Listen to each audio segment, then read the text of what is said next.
दोस्तों, ये कहानी सच्ची घटना पर आधारित है। दोस्तों, कहानी की शुरुआत में हम दो लड़कियों को देखते हैं जो नदी के किनारे बैठी हुई होती हैं।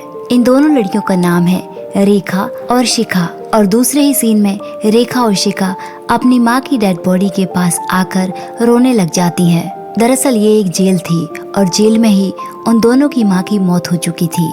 रेखा और शिखा पर डॉक्यूमेंट्री बनाने के लिए वहाँ पर दो लोग आते हैं जिनका नाम निखत और कुलदीप था।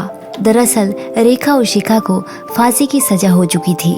थोड़ी ही देर में रेखा और शिखा को निखत और कुलदीप के सामने लाया जाता है।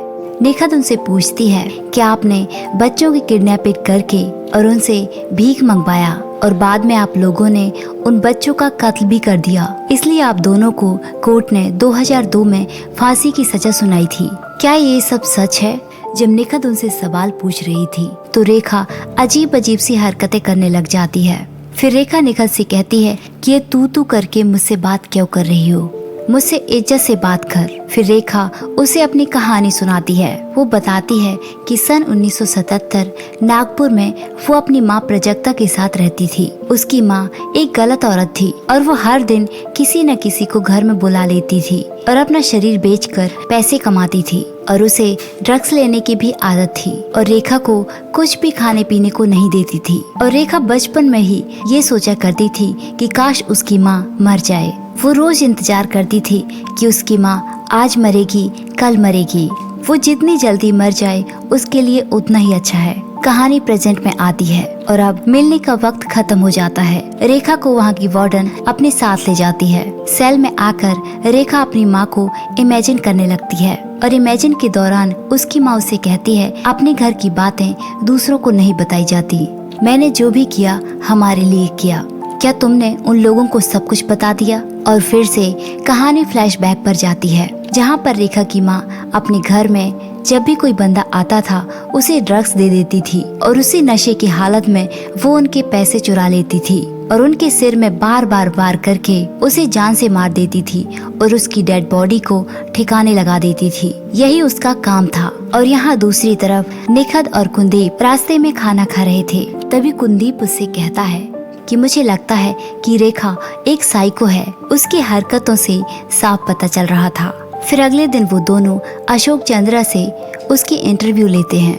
वो प्रजक्ता और उनकी दो बेटियों के बारे में उन्हें बताता है कि ये लोग मंदिर और रेलवे स्टेशन में जो भी अकेले बच्चे मिलते हैं उनको किडनैप करके उनसे भीख मंगवाते हैं और वो पैसे ये लोग हड़प लेते हैं। और जब इनका काम हो जाता था या फिर कोई बच्चा इनके खिलाफ बोलता था तो वो लोग उन बच्चों को बेरहमी से मार देते थे। इस तरह इन लोगों ने 1990 से लेकर 1997 तक महाराष्ट्र के अंदर तकरीबन 50 बच्चों की हत्या की। इसके बाद निखत और कुलदीप रेखा का घर ढूंढते हुए औरंगाबाद जाते हैं। रेखा के घर के पास एक पान की दुकान थी। निखत उस पान वाले से रेखा की फैमिली के बारे में पूछने लगती है। पान वाला उससे कहता है कि प्रजक्ता की बड़ी बेटी काफी अजीब थी और दूसरी बेटी बहुत ही ज्यादा चालाक थी, मतलब वो बहुत ही ज्यादा इंटेलिजेंट थी। छोटी बेटी शिखा एक दुकानदार के पास काम करती थी। एक दिन रेखा की माँ प्रजक्ता उसी दुकान में चोरी करने के लिए जाती है और उस दुकान वाले ने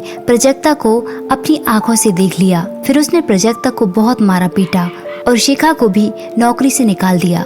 इसके बाद वो लोग उन लोगों की दूसरी पड़ोसी से इंटरव्यू करते हैं। वो बताती है कि मैंने ही उन लोगों के बारे में पुलिस को इन्फॉर्म किया था। प्रजक्ता अपनी बड़ी बेटी को बहुत मारती पीटती थी और दूसरी तरफ अपनी छोटी बेटी को बहुत प्यार करती थी। और अगले दिन निखत शिखा के पास जाती है उसका इंटरव्यू लेने के लिए। दरअसल उन दोनों बहनों को अब अलग अलग कर दिया गया था। रेखा अब किसी और जेल में थी और शिखा किसी और जेल में। निखत उससे पूछती है कि तुमने पहली बार चोरी कब की थी? फिर शिखा अपने बीते हुए कल के बारे में बताती है कि 1983 में उनके पिता ने उन्हें घर से बाहर निकाल दिया। प्रजक्ता अपनी दोनों बेटियों को लेकर दर बदर भटकती रही और प्रजक्ता ने अपनी दोनों बेटियों रेखा और शिखा को ये सिखाया कि यदि तुम्हें कोई चीज पसंद आती है तो उसे छीन लो। तो बचपन से ही उन लोगों ने चोरी करना स्टार्ट करती थी और बहुत ही प्लानिंग से ये तीनों चोरी करते थे। शिखा अपने इंटरव्यू में ये भी बताती है कि मेरी माँ मेरी बड़ी बहन को बहुत मारती थी और मुझे हमेशा प्यार करती थी। मिलने का वक्त खत्म हो चुका था और शिखा अपनी सेल में वापस आ जाती है। शिखा अपनी बहन रेखा से बिल्कुल अपोजिट है। वो गुमसुम रहती है और हमेशा किताबें पढ़ती रहती है। खैर, अगले दिन निखत और कुलदीप रेखा का इंटरव्यू लेने जाते हैं और रेखा को आगे की कहानी सुनाने को कहते हैं। रेखा उनसे कहती है कि हाँ, आज मैं तुम लोगों को पूरी कहानी सुनाऊंगी। जब रेखा छोटी थी तो उसकी माँ प्राजक्ता एक ड्राइवर को अपने घर लेकर आती है और उसने उस ड्राइवर को ड्रग्स दिया और जब प्राजक्ता उस आदमी की अंगूठियां निकाल रही थी तो अचानक वो आदमी जाग गया। फिर उस आदमी ने प्राजक्ता को बहुत मारा पीटा। रेखा अपनी माँ को छुड़ाने की कोशिश करती है, लेकिन इसी बीच वो आदमी रेखा को ड्रग्स चढ़ा देता है। रेखा की हालत बहुत ज्यादा खराब हो चुकी थी। फिर प्राजक्ता अपनी बेटी को लेकर हॉस्पिटल जाती है और फिर उसकी जान बची। और फिर प्राजक्ता ने कसम खाई कि वो कभी भी ड्रग्स का यूज नहीं करेगी। उसके बाद प्राजक्ता एक आदमी के घर काम करने लगी। उस आदमी का नाम धर्मेश पांडे था। वो एक आर्मी ऑफिसर था। वो आदमी प्राजक्ता से इम्प्रेस हो गया और कुछ ही दिनों में उन दोनों ने शादी कर ली और उसने रेखा को भी अपना लिया। और 1 साल बाद प्राजक्ता ने एक बेटी को जन्म दिया और वो थी शिखा। और अब इनकी लाइफ बहुत ही अच्छी हो गई। चारों मिलकर एक हैप्पी लाइफ जीने लगे। उसके बाद निखत और कुलदीप धर्मेश के सीनियर के पास जाते हैं। वो आदमी उन्हें बताता है कि धर्मेश एक बेवकूफ आदमी था। वो इतना पागल था कि उसने अपनी नौकरानी से शादी कर ली थी। मुझे तो उसका सच एक पार्टी में पता चला। एक दिन आर्मी ऑफिसर की पार्टी चल रही थी और वहाँ प्राजक्ता अपनी आदत से मजबूर कुछ लोगों की उसने चीजें चुरा ली और वो वहाँ पकड़ी गई। इस बात से धर्मेश को बहुत ज्यादा शर्मिंदगी महसूस हुई और उसने अपनी दोनों बेटियों और प्राजक्ता को घर से बाहर निकाल दिया। फिर निखत रेखा से उसके पिता के बारे में पूछती है। रेखा उसे बताती है कि उसके पिता बहुत अच्छे इंसान थे। उन्होंने मेरी माँ से शादी की, लेकिन मेरी माँ उनके लायक नहीं थी और ये अच्छा हुआ कि मेरे पिता ने मेरी माँ को घर से बाहर निकाल दिया। उसके साथ ऐसा ही होना चाहिए था। 2 साल तक हम जेल में थे और उसके बाद मेरे पिता की मौत हो गई थी और अब मेरी माँ की भी मौत हो गई है। और अगले दिन निखत और कुलदीप शिखा के पास आते हैं। वो बताती है कि जब उसके पिता ने उन्हें बाहर निकाल दिया तो वो तीनों फिर से चोरियां करना शुरू कर दी। और एक दिन मंदिर में प्राजक्ता चोरी करते हुए पकड़ी जाती है। वो लोग उसे बहुत मारते हैं। प्राजक्ता मंदिर की सीढ़ियों में बैठी कुछ सोचती रहती है और वहीं शिखा भूख से तड़प रही थी।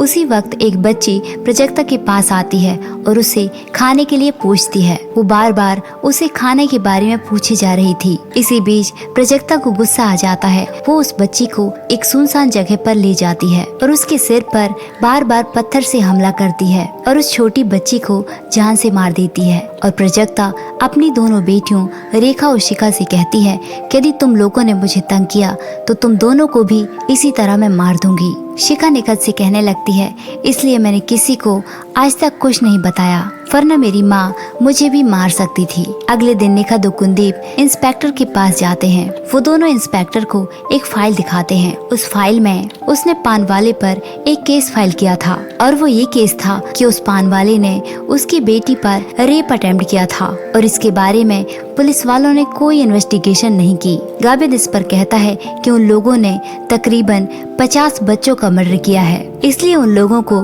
फांसी की सजा सुनाई गई है और अब इस FIR का कोई मतलब नहीं है। फिर अगले दिन निखत रेखा से रेप अटेम्प्ट के बारे में पूछती है। रेखा की नजर निखत के इयररिंग्स पर जाती है। फिर वो उसे बताती है कि एक दिन मेरी माँ ने न्यू इयररिंग्स लाए थे। मेरी माँ ने मुझसे कहा, यदि ये इयररिंग्स तुम्हें चाहिए तो मेरा एक काम करना होगा और वो काम ये था कि मुझे विनीत को मारना होगा। विनीत धर्मेश का बेटा था, मतलब प्राजक्ता का पति। अब उसने दूसरी शादी कर ली थी और अब उसका एक बेटा भी था जिसका नाम था विनीत। वो उसे मारना चाहती थी। इसके बाद 1992 में प्राजक्ता अपनी दोनों बेटियों को लेकर औरंगाबाद गई। प्राजक्ता ने वहीं पर घर ले लिया और वो तीनों हर संडे को धर्मेश के घर जाने लगी। वो लोग उसके बेटे के साथ खेलती रहती। इसके बाद निखत और कुलदीप धर्मेश की बड़ी बहन के पास जाते हैं। वो उन्हें बताती है कि मुझे पहले से ही प्राजक्ता पर शक था। मुझे वो बिल्कुल भी पसंद नहीं थी, लेकिन मुझे उसकी दोनों बेटियां बहुत अच्छी लगती थी। वो दोनों बहुत समझदार थी और उसकी एक बेटी विनीत की बहुत अच्छी दोस्त थी और दूसरी बेटी विनीत से जलती थी। और आखिरकार उन लोगों ने विनीत के साथ इतना कहते ही वो औरत रोने लगती है। फिर वो लोग शिखा के पास जाते हैं और उससे पूछते हैं कि तुम्हारी माँ ने रेप अटेम्प्ट का केस क्यों दर्ज कराया था? तुम बताओ कि रेप अटेम्प्ट किस पर हुआ था? शिखा उन्हें बताती है कि मुझ पर हुआ था। वो बताती है कि मेरे घर के पास एक पान वाला रहता था और उसी ने मेरे साथ गलत करने की कोशिश की थी और पुलिस ने हमारी कोई मदद नहीं की थी। रात को शिखा एक वार्डन का फोन लेकर रेखा को कॉल करती है। शिखा ने रेखा से कहा कि कल रात माँ मेरे सपने में आई थी और उसने कहा कि घर की बातें किसी को बाहर नहीं बतानी, लेकिन मैं उन लोगों को सब कुछ सच बता रही हूँ और तुम भी उनको सच सच बता दो। इसके बाद रेखा अपनी माँ को इमेजिन करती है और उसे लगता है कि उसकी माँ उसे घूर रही है और अचानक एक आदमी शिखा को ऊपर से धक्का मार देता है। शिखा नीचे गिरकर बहुत ज्यादा जख्मी हो जाती है। फिर शिखा ने वार्डन का फोन लेकर निखत को कॉल किया। उसने निखत से कहा कि आपने तो कहा था कि मैं जब सच्चाई बताऊंगी तो मेरी सजा कम हो जाएगी, लेकिन आज मुझे किसी ने ऊपर से धक्का मार दिया। मुझे बहुत ज्यादा डर लग रहा है, प्लीज एक बार मुझे मेरी बहन से मिलवा दीजिए। फिर निखत और कुलदीप इसकी तैयारी में लग जाते हैं और वो लोग इसी के बारे में ऑफिसर से बात करने लग जाते हैं। खैर अगले दिन निखत मंदा को कॉल करते हैं जो उनकी पड़ोसी थी। वो लोग उनसे पूछते हैं कि आपने प्राजक्ता के परिवार के खिलाफ कंप्लेंट क्यों की थी। वो बताती है कि उन लोगों के घर से अजीब अजीब सी चीखने की आवाजें आती रहती थी। एक दिन उनके घर में सन्नाटा छाया हुआ था और वो लोग रात को एक बच्चे को लेकर आ रहे थे और वो बच्चा विनीत था, धर्मेश का बेटा।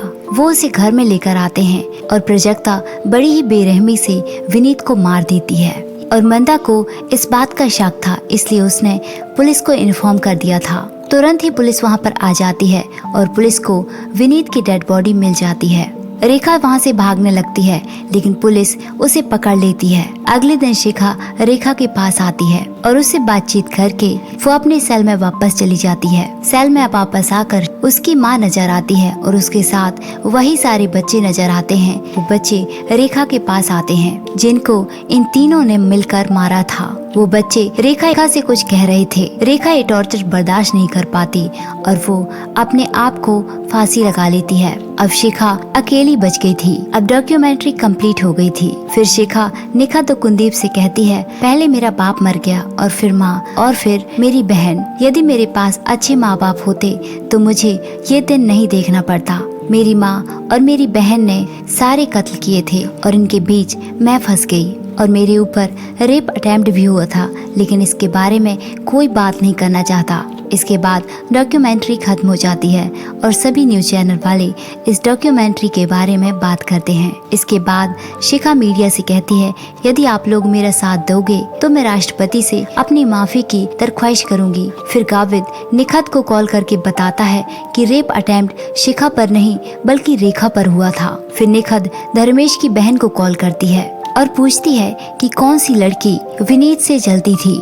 धर्मेश की बहन उसे बताती है कि रेखा विनीत के बहुत क्लोज थी। जो छोटी बेटी शिखा थी वो विनीत से बहुत ज्यादा नफरत करती थी।